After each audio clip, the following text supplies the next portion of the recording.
So, how exactly do you outsmart an enemy that vastly outnumbers you on the battlefield? I mean, when raw force just isn't going to cut it, what do you actually rely on to survive and conquer? Well, it's a question that has literally plagued commanders, politicians, and honestly everyday people navigating the brutal, often amoral game of power. Consider this Machiavellian concept. Power was never about being understood, it was about being untouchable. Control isn't one in debate, it's one in restraint. This reveals a kind of dark but totally undeniable truth. Perception, emotional discipline, and strategic silence, they are frequently far deadlier weapons than a drawn sword. The second you try to explain yourself, you're essentially handing over control. But when you withhold, that's when you become untouchable. Welcome to The Explainer. I am absolutely thrilled to have you with us today because we are going to deconstruct one of history's greatest tactical masterpieces, Napoleon Bonaparte's stunning victory at the Battle of Austerlitz. But hey, we aren't just looking at troop movements here. We're going to break down this epic 1805 clash through the fascinating lens of behavioral psychology and, of course, the timeless laws of power. Okay, let's dive into this. Here is our roadmap. First, we'll define the game of power. Then, we'll set the stage in 1805, examine the art of deception, spring the trap, analyze the price of hubris, and finally, look at mastering these dynamics for today. Section 1. The game of power. Amorality and perception. Before we even look at the battle lines, we have to kind of adjust how we view the whole concept of control itself. So the absolute crucial point is how we actually define our main subject today. Power is an amoral mechanism of control. It relies on engineered perception, emotional restraint, and outcome-driven strategy. Now, we aren't here to judge right or wrong today. We are objectively analyzing how grandmasters manipulate human nature. As author Robert Greene notes, we really can't evaluate people by their declared intentions, but rather by the actual outcomes of their actions. Basically, to win, you absolutely must master your emotions and accept deception as a primary tool. Let's see how this builds into real-world application. Section 2. Setting the stage, 1805. The board is set. The year is 1805, and Europe is bracing for a massive, and I mean massive, geopolitical showdown. So between 1802 and 1805, the fragile peace from the Treaty of Amiens just completely collapsed. Britain declared war on France in 1803 and an Anglo-Swedish agreement formed a year later. Through a flurry of intense diplomacy, heavily funded by the British, the formidable Third Coalition was officially formed by 1805 when Austria and Russia joined. Austria, eager for revenge after some recent defeats, and the massive Russian Empire, they allied together to crush Napoleon's newly established French Empire. The walls were literally closing in on France. Now, what's absolutely fascinating here is the staggering raw math of the situation. Napoleon's French imperial army sat around 75,000 troops, but converging against him were the combined allied imperial armies of Russia and Austria, boasting anywhere from 85,000 to 89,000 men. This massive force was under the supreme command of Tsar Alexander I and Emperor Francis I. So to put that into perspective, the numbers were definitively heavily stacked against the French. And to make matters worse, they were far from home, at the end of a very vulnerable supply line. Moving right along to Section 3, the art of deception, weaponized weakness.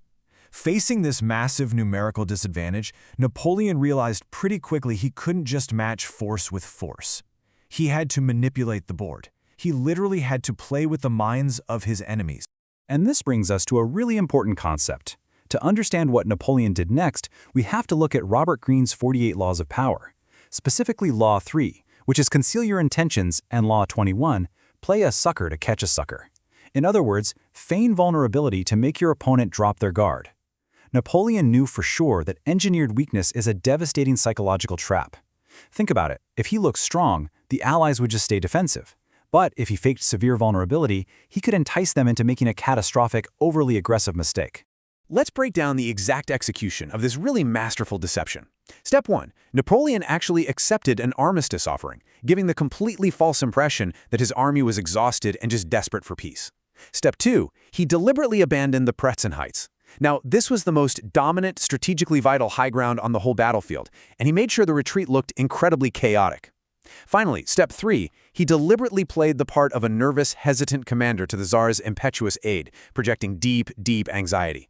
So what does this all mean? Well, by executing these steps, Napoleon engaged in what we call weaponized ambiguity. That's the strategic use of silence and the absence of explanation to force an opponent to project their own hubris onto your actions. He didn't defend his retreat. He didn't explain his movements at all. He basically just handed the narrative entirely over to the Allies' arrogance.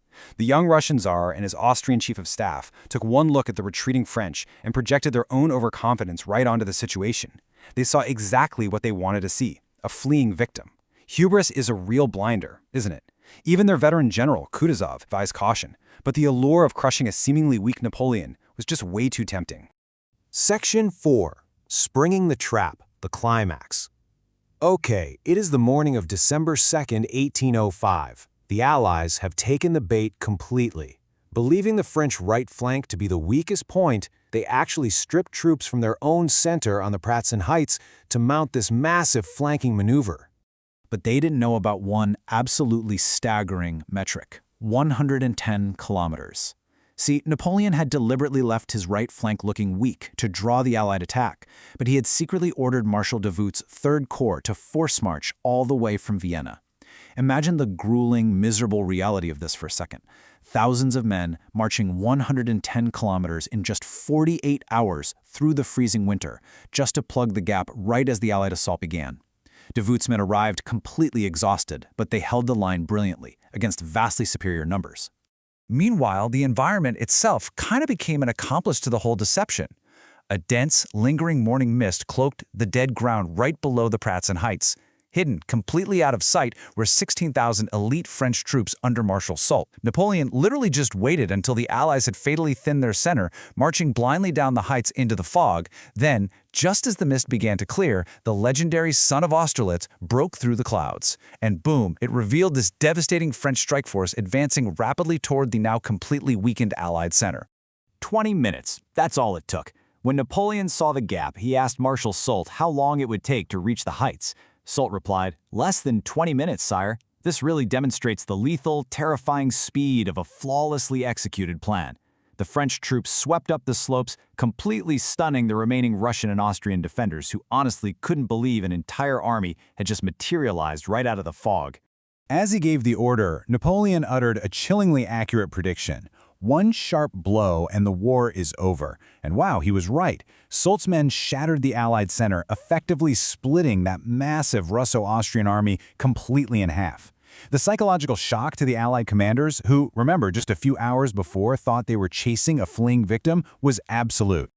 Section 5. The Price of Hubris, the Checkmate. As you'll see, falling for strategic illusions has real consequences. And for the poor soldiers on the ground, those consequences were incredibly visceral and horrific. With their center broken and their armies divided, total panic seized the Allied forces. Thousands of defeated Russian troops attempted this chaotic, freezing retreat south towards Vienna by crossing the frozen Sachin Ponds. And Napoleon? He mercilessly deployed cannons on the overlooking heights and rained artillery fire down, but not just on the men, he aimed for the ice itself. The bombardment completely shattered the frozen surface, plunging men and heavy artillery pieces straight into the freezing waters. It was a true catastrophe, the terrifying cold consequence of their commander's massive misjudgments. And this brilliantly illustrates the macro-level fallout. The Allied fate was, in a word, devastating. We're talking massive casualties, harsh financial indemnities, and the ultimate dissolution of the 1,000-year-old Holy Roman Empire. And the French fate? Unprecedented dominance over continental Europe and the creation of the Confederation of the Rhine as a strategic buffer zone. And the crazy part? This was all born from a psychological masterstroke of engineered weakness. Section 6. Mastering Power Today, Theory in Action. Okay, let's bring this historical narrative directly back to your modern life, your career, and your professional dynamics. How do we actually apply the lessons of Austerlitz today? Here are your practical takeaways for everyday survival in the modern world. First off, do not judge by appearances or stated intentions. People will consistently mask their true goals, you know? Second, maintain intense emotional restraint.